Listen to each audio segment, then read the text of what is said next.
I think that what impressed me most about this summit is the time of the year that this is happening.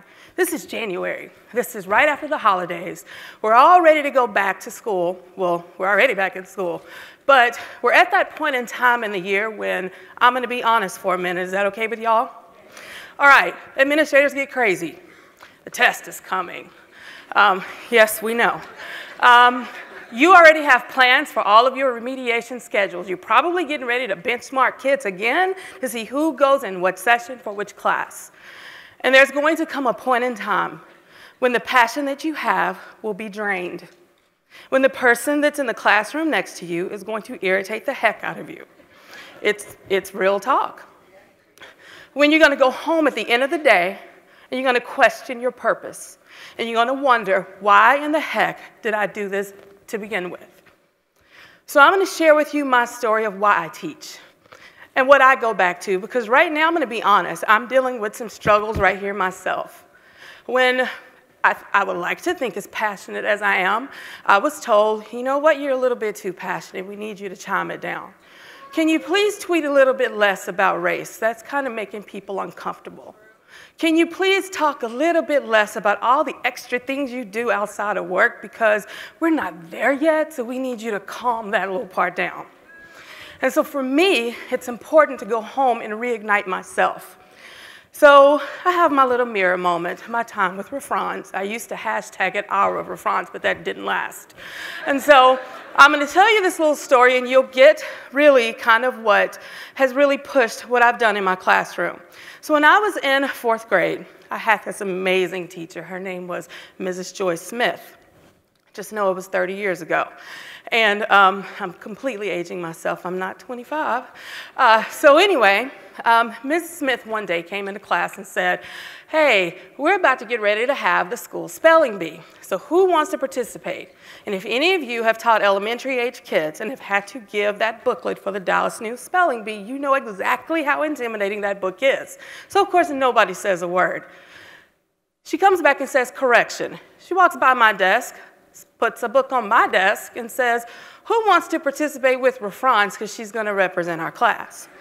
Now, if you follow me on Twitter at all or read my blog, you know that I'm also known as the typo queen, which means my spelling is fun, but my math is great. And so she worked with me like every day after school, which, by the way, I left out one part. Before I could say, Ms. Smith, there is no way I'm doing this, she looked at me in only the way that Ms. Smith could, and she said, oh, no, you will do it, and you can do it.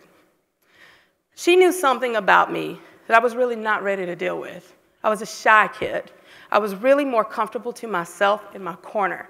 I didn't even want to raise my hand and ask questions because I was afraid people might actually hear my voice in class. But she knew that putting me on stage in front of the whole school to spell words, ironically, might actually break some of that. So fast forward a few months on to the finals. It was me and the now Dr. Morelli Mahmidi standing side by side on stage at our spelling bee.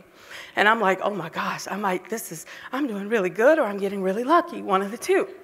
And so I'm not Mrs. Smith, so she's sitting pretty much where that lamp is, right there in eye view of me. So I can look dead in her eye and see her, and she had this smile on her face that honestly I can probably see right now.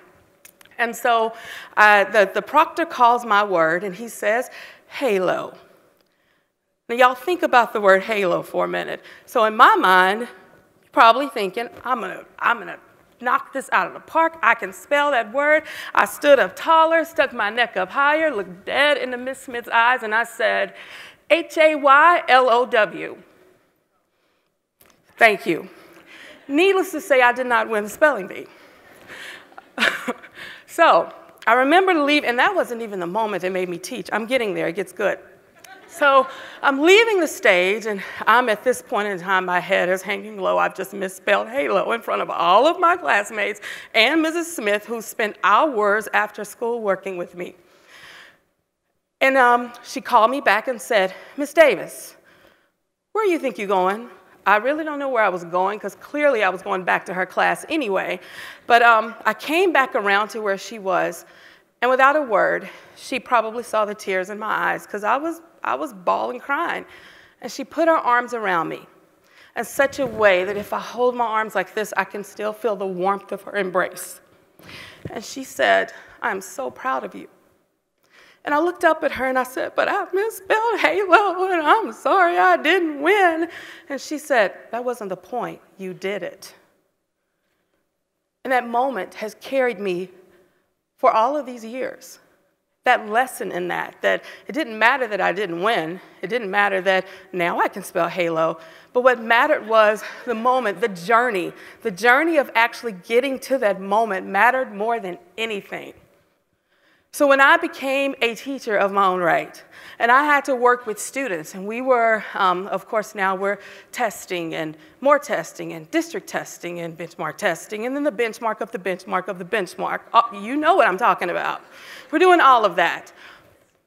I found that to let my students know that their success was not going to be measured by a quiz grade, a homework grade, a test grade, something that they didn't shade in or color, that meant more to them than anything, much like the moments that I had with Mrs. Smith. So the other day, I was driving here, well, actually yesterday, it's really funny. I was driving here getting ready to come in and practice, and a friend of mine called me and said, she was so excited because she said, "Guess what?" What? She said, "I got my back patted by my principal today. He took me and introduced me to all of these different people in our district because our test scores improved so much. And it was, I think it was like an 80% increase, and I have never felt that way before, and I'm so excited." And so I sat there a minute and listened, and I was very cognizant of, number one, the success of those kids and being able to achieve that. But number two, I heard something in her voice that made me feel uneasy. That was the next statement that she told me. She said, "I finally feel validated and that my work is valued." So I stopped for a second and I said, "I've known you for 20 years. I've watched you stay after school with kids, take kids home, bring food from your table to feed kids, bring in school uniforms, taking supplies to the babies who were having babies. And right now at this moment, because the test scores improved, you finally feel validated and that your work is valued?" And I didn't understand that until I reconnected with myself in the way that I felt in those moments when everything is coming down on your shoulders at one time, and we've really created this educational environment where we have changed what we value all of a sudden. We have schools with banners that say exemplary school and blah, blah, blah, blah, blah, but we forgot to value the things that really matter in education. Not we. We do in this room. The other teachers that are the frustrations that are coming from that, we get that part, but we're fighting a system that is against us. So I guess what I wanted to bring to you today is, how do you go back to who you are when everything else is against the who you are that got you to where you are? So I have to go back to why we teach, and we heard that today. And we heard countless teachers coming up here to stage to talk about what brought them here into education. And there were, I want to help kids, and I want to help kids with no fathers, and I want to build kids up to be the best of who they can become, but not one of them said that I wanted to come in to teach because of testing. Not one of them. So I have a question for you. We know this. So why do we allow ourselves to be minimized and to look at our value based on not just that score, but on the basis of a 45-minute evaluation of a 182-day school year? Why do we go home at night and question who we are and why we came into education, and maybe I just need to change a bunch of stuff? And sometimes we do. We forget to recognize the great things that we do. We forget to recognize that in ourselves. We forget to recognize that sometimes in our kids. The pressure that you feel, guess what? They feel. I think about my nephew, and I'll talk about him on just like a brief second later, who was in a school that said 100% of the third graders are going to have to go through remediation practice after school.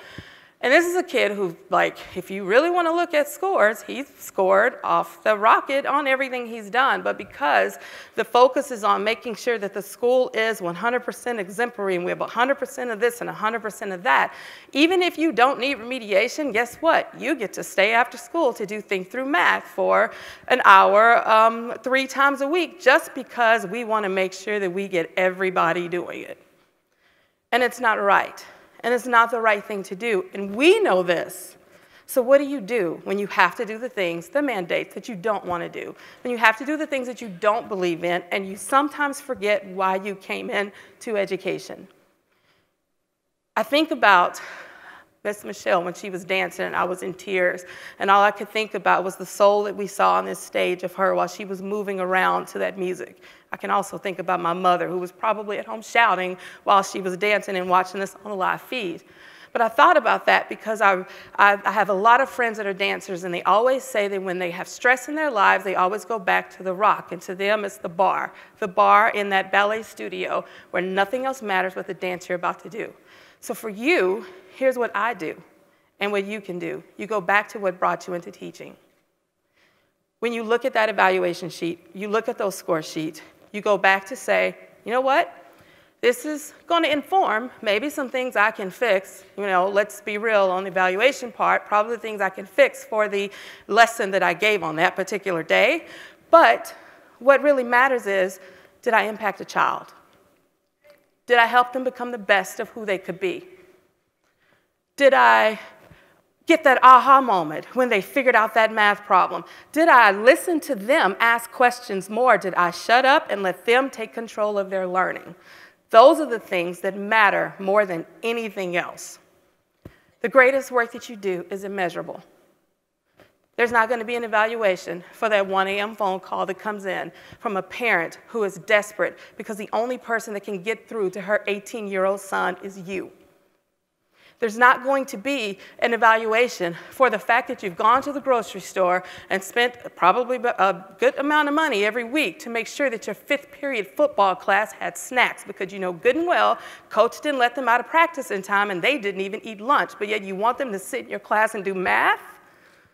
There's not going to be an evaluation for that student who is an exceptional painter, artist, crazy about computers and wants to design robots. There's nothing to test that, but we can make room for that. There's not going to be an evaluation for a now 10-year-old boy who at 8 years old taught himself through YouTube how to sew puppets with his hands, creates his videos and uploads them. All of those things, which, by the way, for the record, he did test Otis Lennon. Otis Lennon said because he spent way too much time on his test questions, way too much time, he is not gifted. Let's think about that for a second. You can't put an evaluation on creativity. You can't put an evaluation on what your kids can become, because they have to be so much more than that. So my challenge for you today is this. I want you to reclaim your purpose. I want you to go back when you leave here today and don't forget about why you teach. Don't forget about why you sometimes drive the hour or so to work, worried not even with gas in your car half the time, worried that you're not going to make it there. But know that what gets you there and what drives you there. You are your best evaluator. Your work matters. The work you do between the standards matters more than anything else. Thank you.